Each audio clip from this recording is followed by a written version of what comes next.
Viewers, welcome back to my channel. और आज हम एमएलटी का सबसे पहला टॉपिक कवर करने वाले हैं, जो कि है levels of a laboratories and their roles in health care service deliveries में।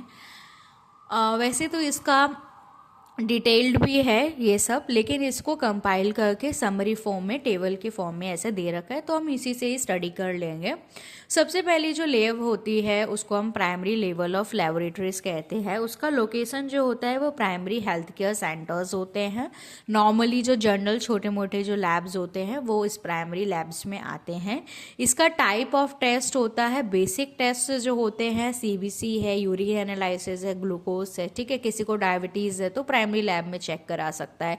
किसी को नॉर्मल टाइफाइड फीवर आ गया है तो normally CBC lab, primary lab में वो चेक हो जाता है। इससे अर्ली डिजीज़ का डायग्नोसिस का, डिटेक्शन का पता चल जाता है और उसके अगेंस्ट डॉक्टर रिकमेंड करके प्रिवेंटिव केयर्स और बेसिक डायग्नोस्टिक होता है primary level of a laboratories. इसका रोल है हेल्थ केयर के डिलीवरी में कि ये टेस्टिंग करता है जो कॉमन इलनेस की प्रॉब्लम्स होती हैं अर्ली डिटेक्शन में, और ये सपोर्ट करता है कम्युनिटी की हेल्थ में। अगर हमें कुछ फीवर है या कुछ भी है तो अर्ली अगर डायग्नोस हो जाता है तो वो प्राइमरी लेवल ऑफ लेबोरेटरी करता है। सेकेंडरी में आता है डिस्ट्रिक्ट का लोकेशन होता है या जर्नल हॉस्पिटल्स में ये होती हैं लैब्स। इनका स्पेशलाइज्ड टेस्ट में रोल होता है। कोई बायोकेमिकल ऐसे माइक्रोबायोलॉजिकल टेस्ट, ब्लड कल्चर या blood microbiological test secondary level of laboratories में आता है। ये मैनेज करते हैं जो कॉम्प्लिकेटेड केसेस होते हैं और उनको रेफर करते हैं फिर higher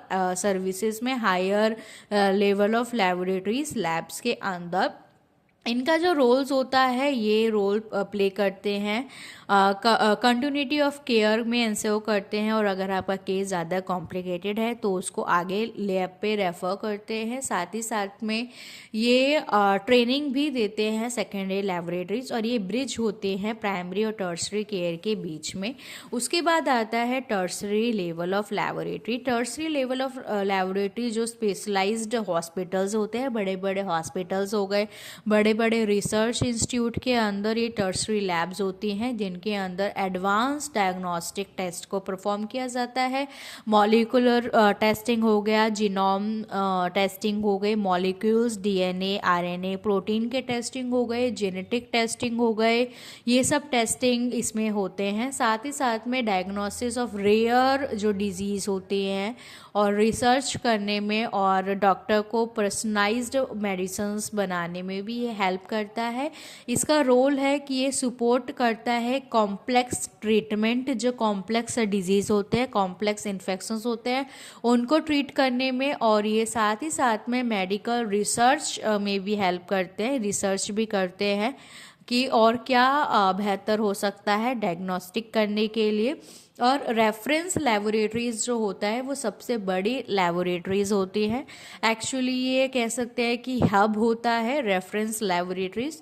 national health agency, research institute, national level पे होती हैं, इंटरनेशनल लेवल पे और रिसर्च इंस्टीट्यूट में भी रेफरेंस लैब्स होती हैं।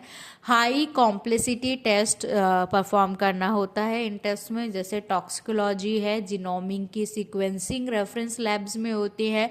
रेफरेंस लैब का काम सिर्फ और सिर्फ आपका टेस्टिंग नहीं होता, ये क्वालिटी एश्योरेंस को मेंटेन करते हैं, एसओपी डिज़ाइन करते हैं, ट्रेनिंग देते हैं, और साथ ही साथ में जो पब्लिक की हेल्थ है उसका सर्विलेंस भी करती है। साथ ही साथ में ये लोगों को ट्रेनिंग देते हैं, जो भी आउटब्रेक होता है, जो भी आउटब्रेक डिजीज़ इन्फेक्शन स्प्रेड होता है उसको भी ये डिटेक्ट करते हैं।